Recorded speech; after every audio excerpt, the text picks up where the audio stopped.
Ready to eat जो आंगनबाड़ी में बच्चों को दिया जाता है, अब ठेकेदार नहीं मेरी बहनें पोषण आहार बनाएंगी। 8 मार्च 2022 में मामा जी थे हमारे शिवराज सिंह चौहान, उन्होंने मेरे को देवास में आके इसकी पोषण आहार की चाबी दी थी। पोषण आहार की चाबी स्व सहायता समूह की बहनों को सौंपी जा रही है। 31 मार्च को 7 प्लांट पे ताला लगने वाला है। न्यूज में आया था कि ये प्लांट जा रहा है महिलाओं के हाथ से और प्राइवेट कंपनी को दिया जा रहा है। तो कम से कम 50,000 व्यक्ति तो बेरोजगार होंगे। जब से सुना है, जब से हम बहुत टेंशन में आ गई है दीदियाँ। परिवार के मुखिया को दुख नहीं होगा कि हमारा परिवार आज दुखी हो जाएगा, हम तितर बितर हो जाएंगे। सभी दीदियाँ इधर उधर कहीं कहाँ जाएगी वो, दीदी भी है भैया भी है। 5-5, 6-6 लाख का लोन ले रखा है, तो अब उसमें भी दिक्कत हमको, तो टेंशन की किस्तें कहाँ से भरेंगे। तुम्हारा भैया तुम्हारे साथ खड़ा है, भारतीय जनता पार्टी की सरकार तुम्हारे साथ खड़ी है। ये सरकार हमारे पक्ष में फैसला नहीं करेगी तो फिर दीदियाँ तो उमड़ेगी, तो रोड पे आएगी।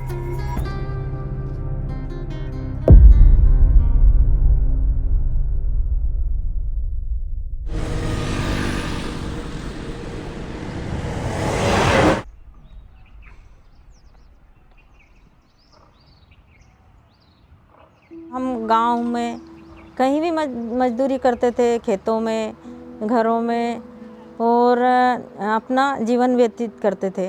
जब हम लोग 2017 में आजीविका मिशन आया तो वहाँ पर हमारे गांव में एक नोडल अधिकारी मैडम आई, फिर मेरे को बुलाया कि दीदी आप समूह से जुड़े हो क्या, या एक समूह बना लो।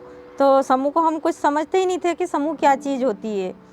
फिर हम लोगों उन्होंने समूह के बारे में समझाया कि 10-12 दीदियाँ इकट्ठी होके समूह ऐसे बनेगा, फिर उसका खाता खुलेगा, फिर आपको इस समूह से ये लाभ होंगे।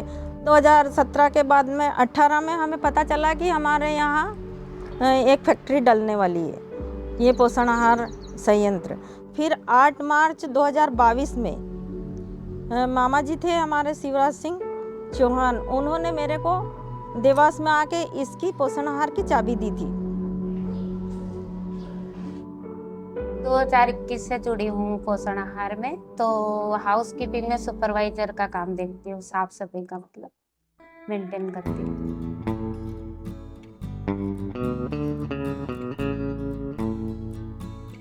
काला आहार, हलवा, लड्डू, बर्फी, खिचड़ी, तो किशोरी बालिकाएं की खिचड़ी, मतलब सब बच्चों का, धात्री महिलाओं का बनता है, उनको मतलब देते हैं। और ये गर्भवती महिलाओं का बनता है, किशोरी बालिकाओं का बनता है, और उनको अच्छे पोषक तत्व वाली चीज मिलती है। खाया ना, खाते हैं हम तो, टेस्ट करते हैं कि अच्छा बना कि नहीं, सेकाया कि नहीं, बहुत बेस्ट लगता है, अच्छा लगता है।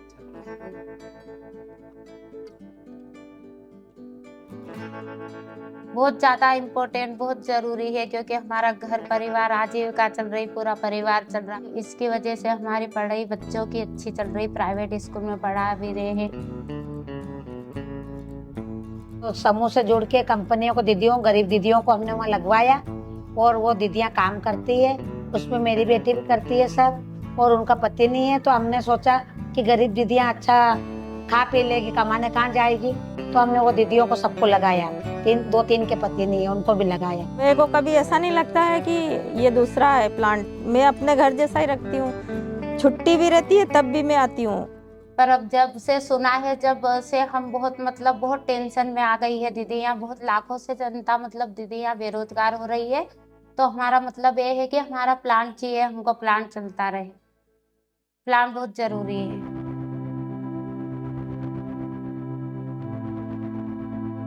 पेपर में कहीं निकला था कि 31 मार्च को 7 प्लांट पे ताला लगने वाला है।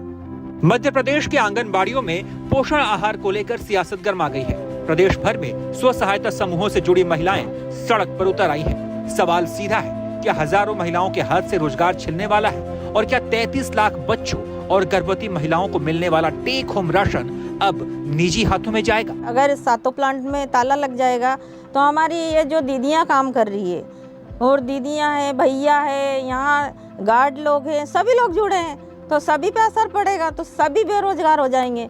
तो कम से कम 50,000 व्यक्ति तो बेरोजगार होंगे। फिर इसमें जैसे हमारे यहाँ लोडिंग अनलोडिंग भी चलता है, उन लोगों का भी रोजगार बंद होगा। फिर जहाँ से रॉ मटेरियल भी कहीं से आता है, उनका भी रोजगार बंद होगा। तो इसमें बहुत सारे लोग बेरोजगार हो जाएंगे।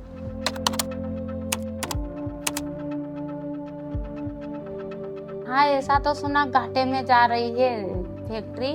जब से हमारी फैक्ट्री जैसे ये चालू हुई, तब से जो हमारा फिनिश गुड है उसका रेट है वो वही का वही है, रेट अभी तक बढ़ा नहीं है। और रॉ मटेरियल का रेट तो हमेशा बढ़ता ही रहता है।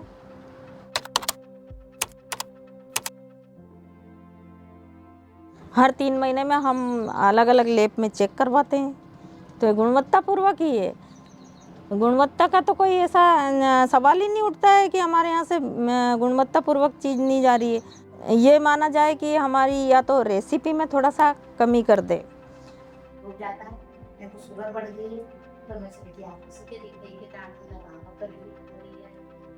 हाँ, टेंशन तो है अब परिवार में कि अब अच्छी भली बोले अपनी रोजी रोटी चल रही है, आजीविका चल रही, तो बंद हो रही है, तो कुछ भी तो करो। महिलाएं दीदी मिलके, पहले तो आपको मामा जी ने दी थी, तो अब क्यों छीन रहे हैं? पहले तो दीदियों को बोला कि हम आपको मालिक बनाएंगे, और प्लान क्यों छीन रहे हैं? तो हमारे साथ अच्छा नहीं हो रहा ना। हमें मामा जी ने चाबी दी है, तो हम पहले मामा जी से बातचीत करते हैं। तो हम शिवराज सिंह भैया के पास गए थे, भैया मिले भी सही, प्रति दी हम लोगों ने। भैया ने मुझे बोला कि दीदी मैं सरकार से बात करूँगा, इस विषय में मेरे को अभी पता नहीं था और आप ही के पक्ष में होगा। और फिर हम सीएम साहब के यहाँ गए, तो उनके पीए मिले हमको, उन्होंने भी वहाँ भी हमने एक प्रति दी है। और अभी तक केवल इतना हमें आश्वासन मिला है कि जो 31 मार्च को ताला लगने वाला था, वो मतलब निर्णय तो नहीं हुआ है, लेकिन कि सीएस मैडम को उनकी वापस फाइल लौटा दी गई। खेती बाड़ी भी नहीं है अब तो, 1-2 बीघा खेती है, तो उसमें क्या हो, इतनी तो लागत ही लग जाए। अभी गेहूं बना के लाए, इतनी तो लागत ही लग जाए, मकई बोवई, बीज, खाद बीज कटाने का। और अब तो सब इलेक्ट्रॉनिक चली पड़ी दोनों। वो भी मेरे हस्बैंड भी ऐसे ही करते हैं, ग्रिड पे ऑपरेटर है, पर ठेकेदारी में ही है। तो क्या हुए 5-10 हज़ार रुपये में अब खर्चा कितना है आजकल। हाँ, यही है कि आप कोशिश करो और हमारा प्लांट चलता रहे। हमारी यही है कि हमको हमारा प्लांट वापस चाहिए, प्लांट नहीं जाना चाहिए, हमारा यही है। यदि सरकार हमारे पक्ष में फैसला नहीं करेगी तो फिर दीदियाँ तो उमड़ेगी, तो रोड पे आएगी।